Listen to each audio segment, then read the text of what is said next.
बेगम अकबर जहां, जिनसे मुझे बहुत कुछ सीखने को मिला, सियासी और गैर सियासी। लेकिन अगर सबसे बड़ा सबक उन्होंने मुझे को सिखाया हो, वो सब्र है। मादर मेहरबान ने अपनी जिंदगी में कितने उतार चढ़ाव देखे। अपने खावन बाबा कौम शेर कश्मीर शेख मोहम्मद अब्दुल्ला को जेल जाते हुए, जलावतनों में जाते हुए, मरकजी हुकूमत का कैदी बनते हुए वो दिन भी देखे। शेर कश्मीर का वफात वो दिन, 84 में जम्मू कश्मीर नेशनल कॉन्फ्रेंस के 2 हिस्से होते हुए वो भी मादर मेहरबान ने देखा।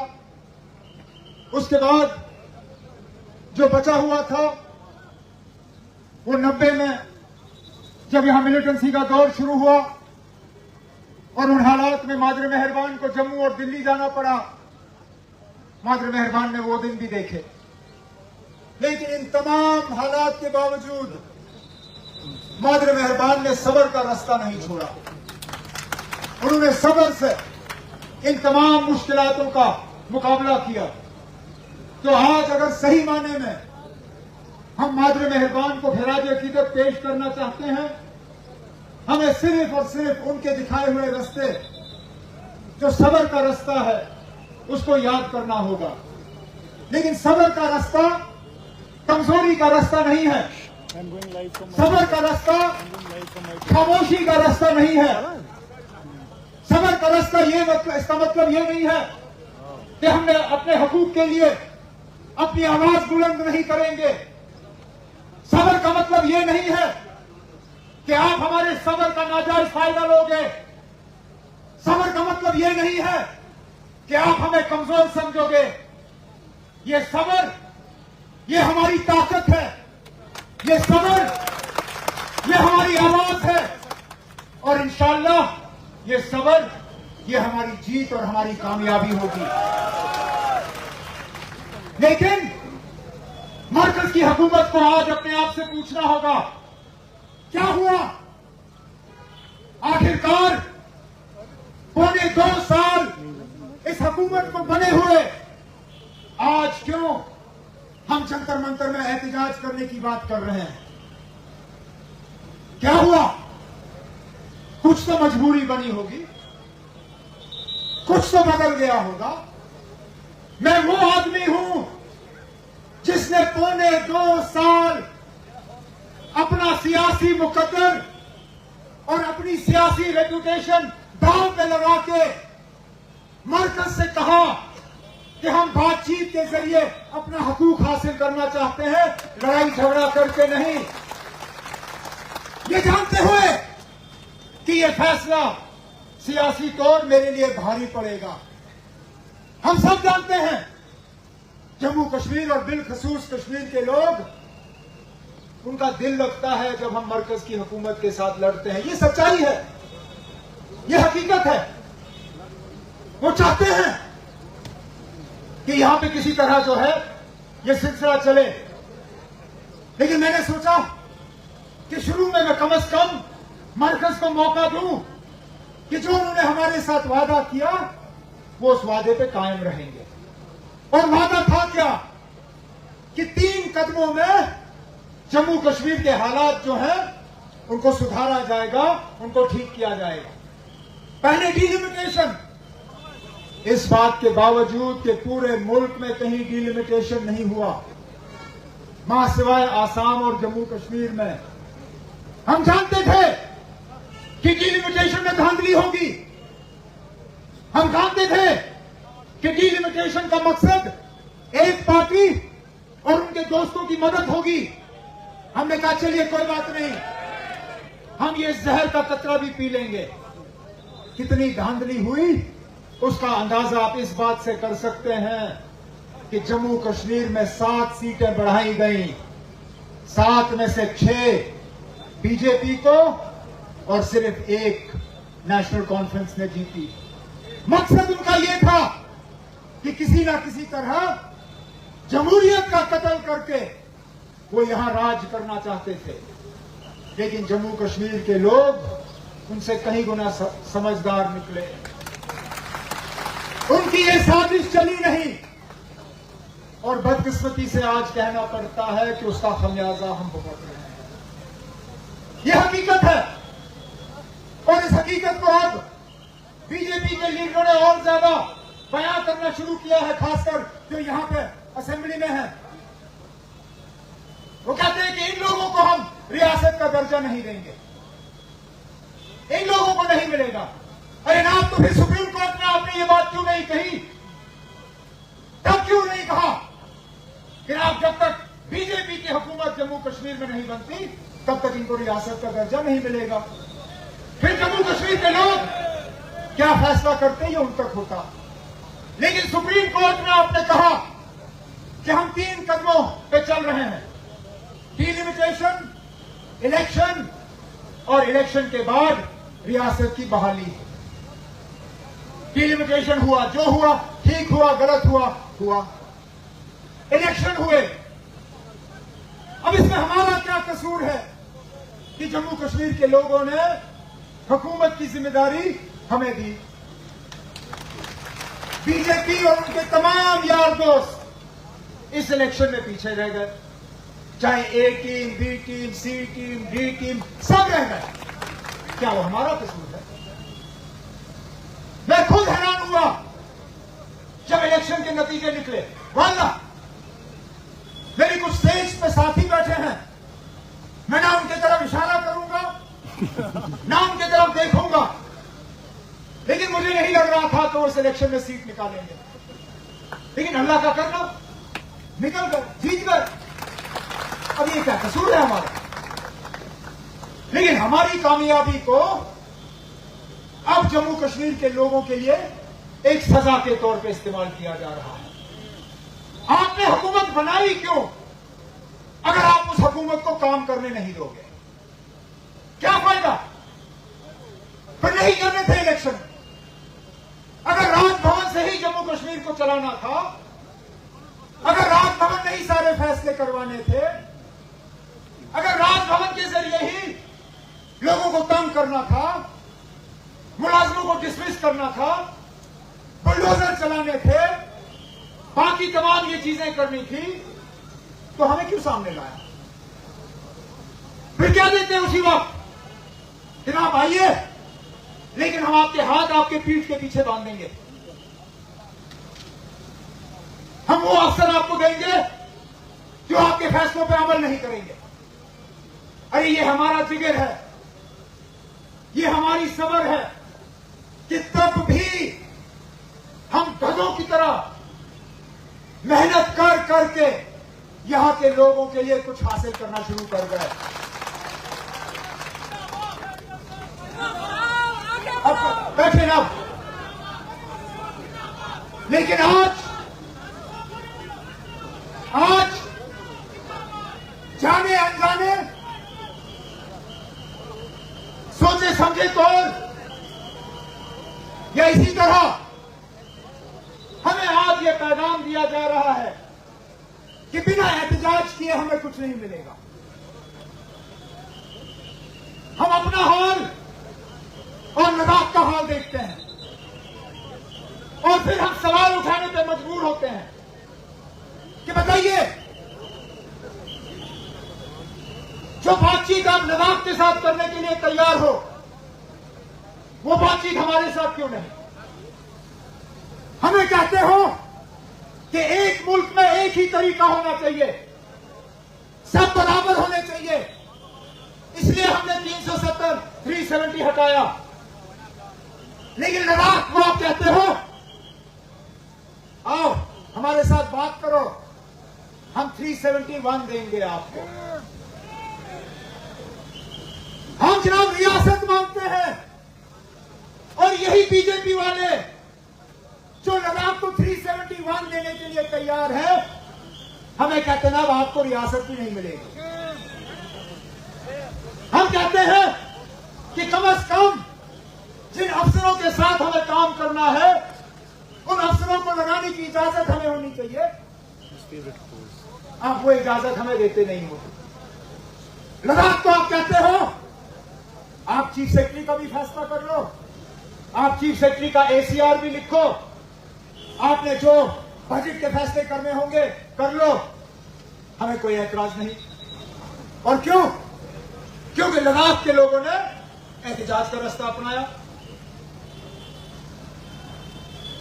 अगर यही आपका पैगाम है, क्योंकि ऐसा नहीं है कि रियासत के मामले पर मैं खामोश रहा। अल्लाह गवाह है, अगर मैंने एक भी मौका गवाया हो रियासत की बहाली की बात करने के लिए,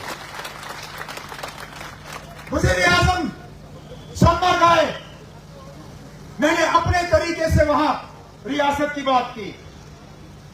वज़ीर-ए-आज़म कटरा आए, मैंने वहां रियासत की बात की।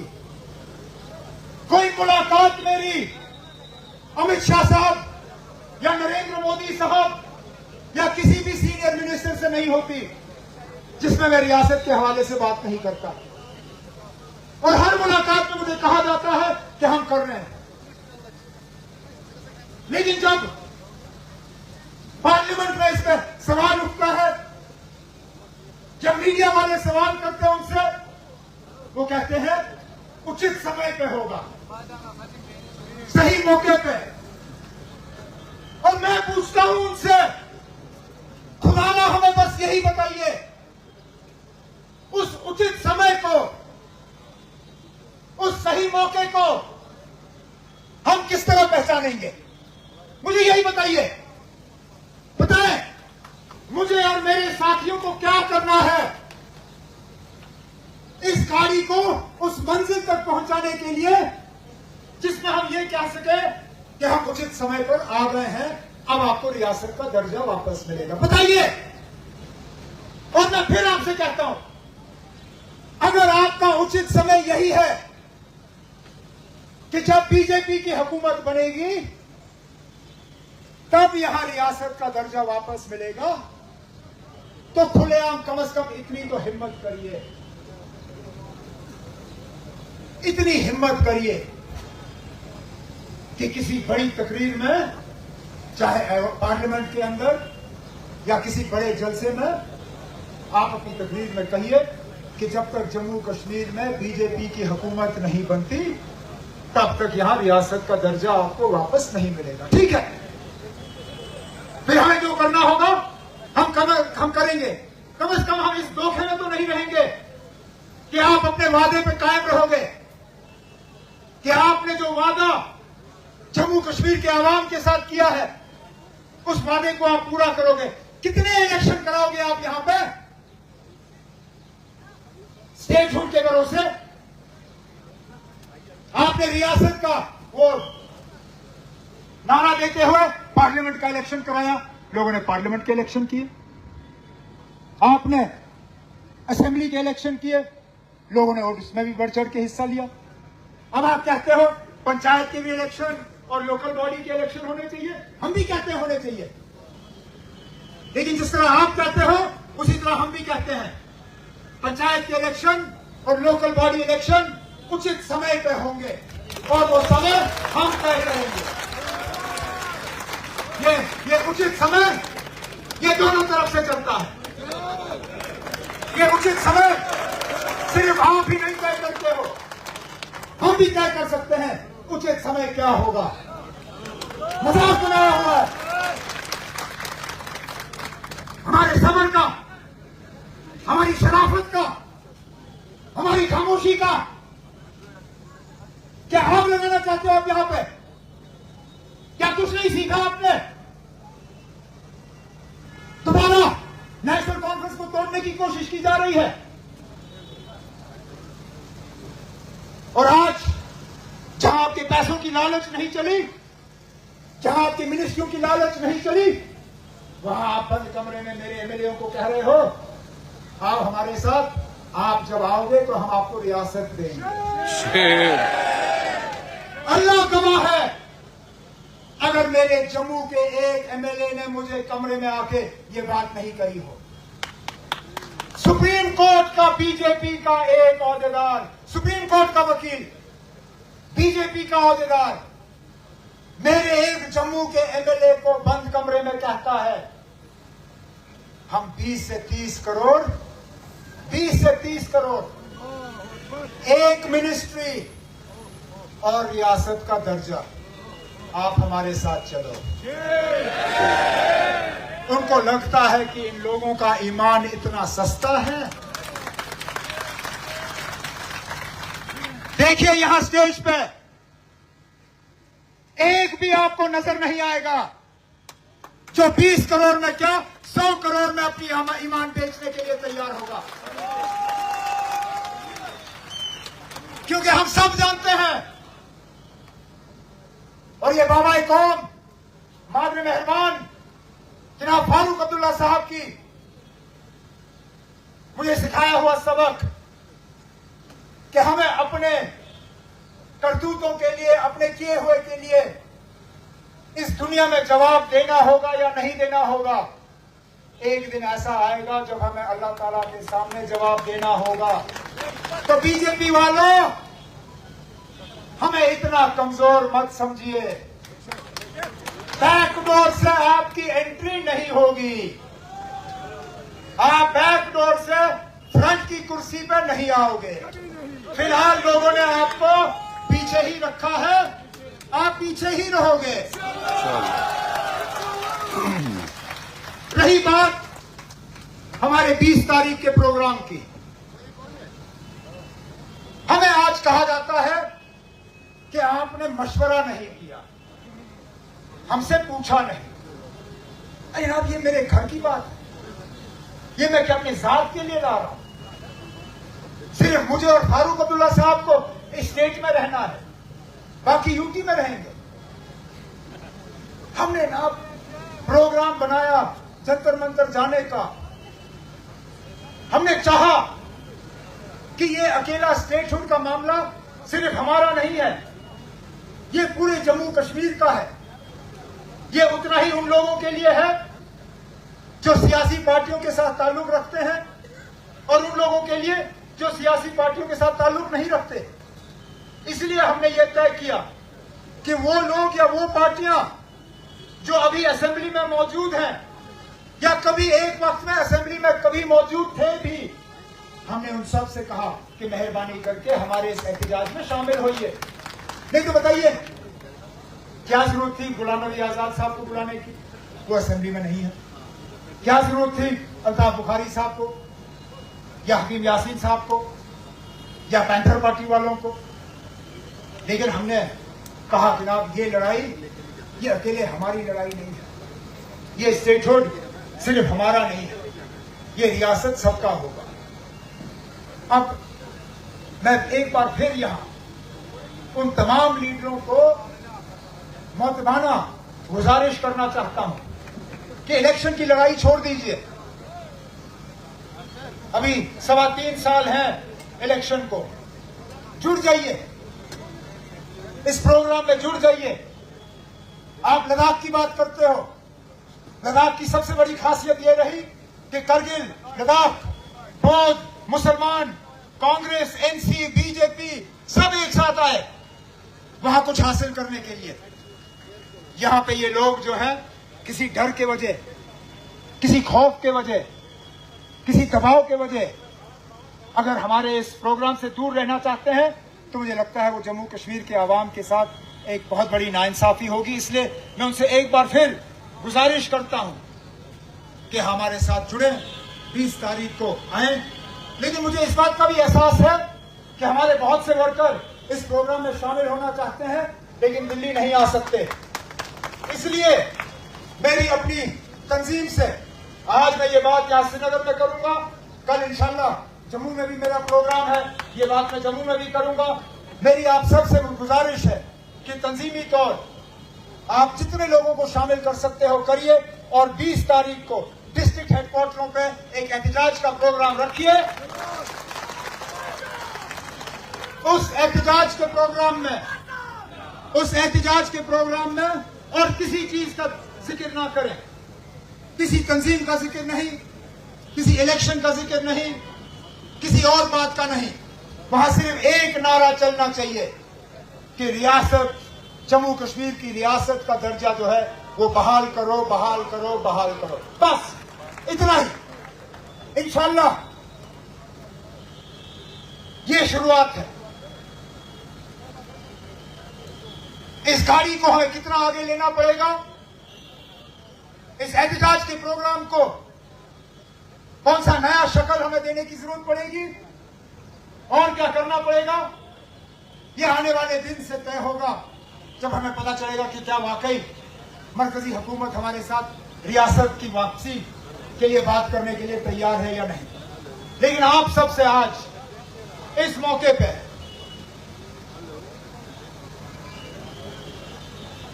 मैं सिर्फ शुक्रिया के दो अल्फाज, क्योंकि मैं जानता हूं आप लोग दूर दराज इलाकों से सुबह सवेरे मुश्किल से निकले और यहां कुछ लोग तो 5:30 बजे के सुबह के यहां बैठे हुए हैं।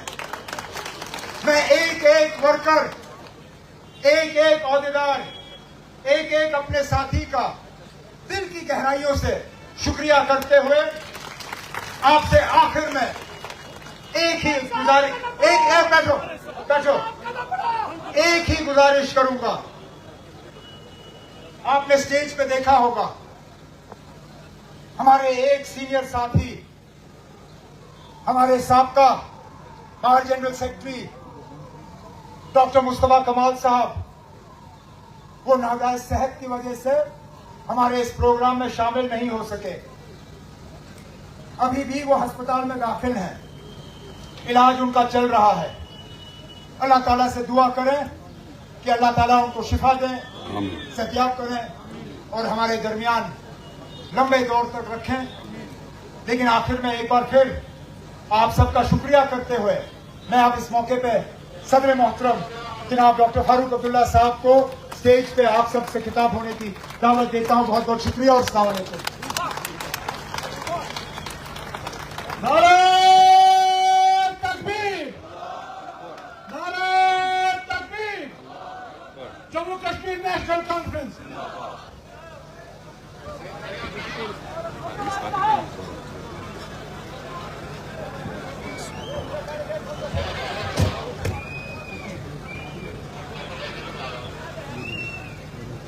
नायब सदर नेशनल कॉन्फ्रेंस,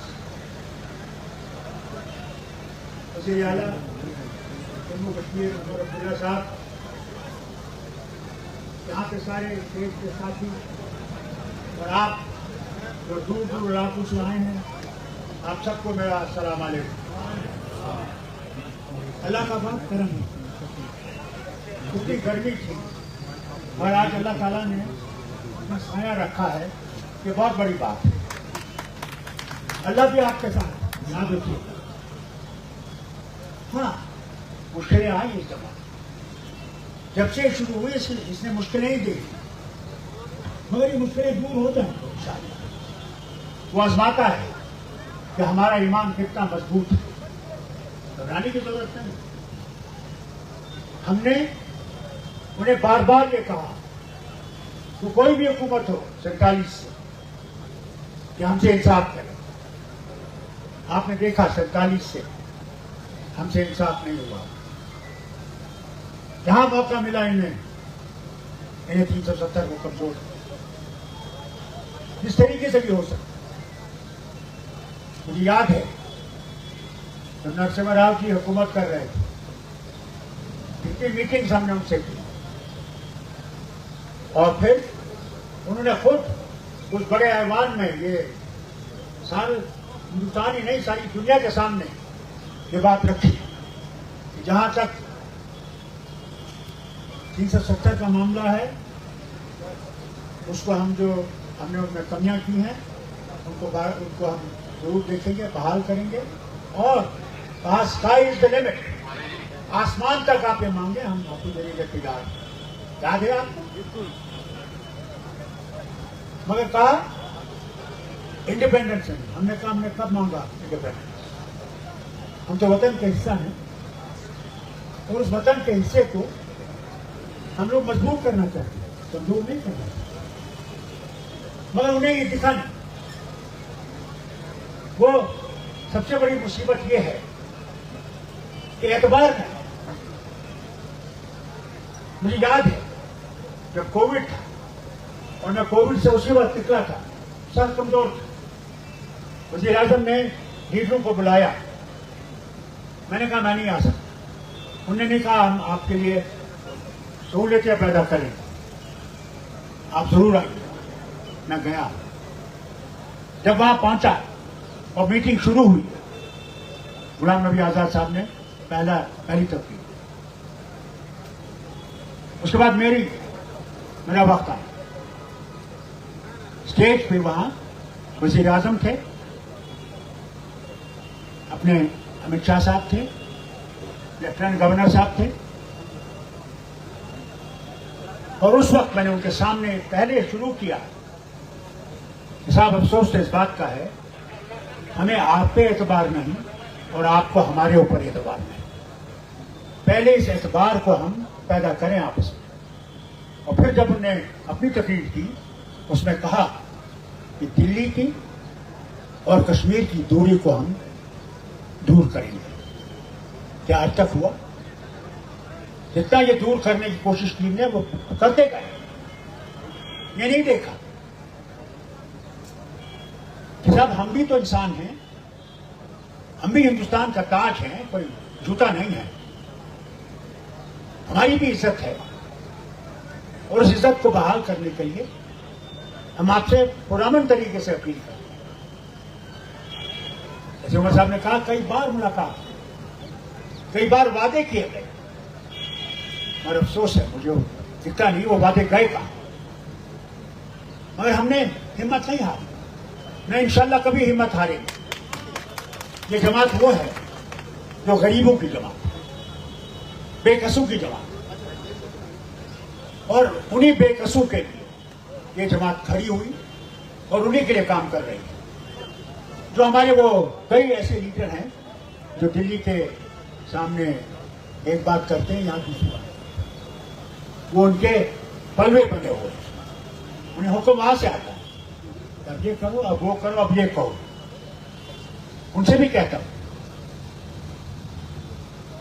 अगर तुम्हें इस रियासत की मोहब्बत है, यहाँ के गरीब और अमीर की मोहब्बत है, तो छोड़ दो गुलामी और अल्लाह का दामन पकड़ के हमारे साथ चलो।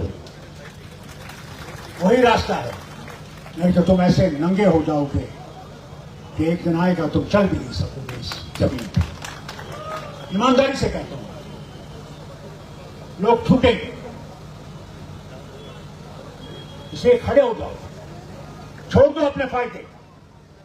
हमें ठेके हैं कहीं शिमला में, कहीं और, जिन्होंने तुम्हें दिए हैं, उन ठेकों के लिए तुम क्या इस रियासत का सौदा करने के लिए तैयार हो? अपनी माँ बाप की इज्जत को बेचने के तैयार हो? अफसोस आता जो बयान पढ़ता हूं तो मुझे लगता है कि वो क्या कर रहे हैं, कहते हैं इस रियासत ने इस हुकूमत ने काम ही नहीं किया। अफसोस इस बात का उनके आंखों पे पट्टी लगी है। जितना इस मुश्किल वक्त में हम लोग कर सके, कोई नहीं कर सकता, कोई नहीं। आज कोशिश हो रही है हर तरफ स्कूलों को, कॉलेजों को, अस्पतालों को बेहतर करने की, हर रास्ते को ठीक करने की।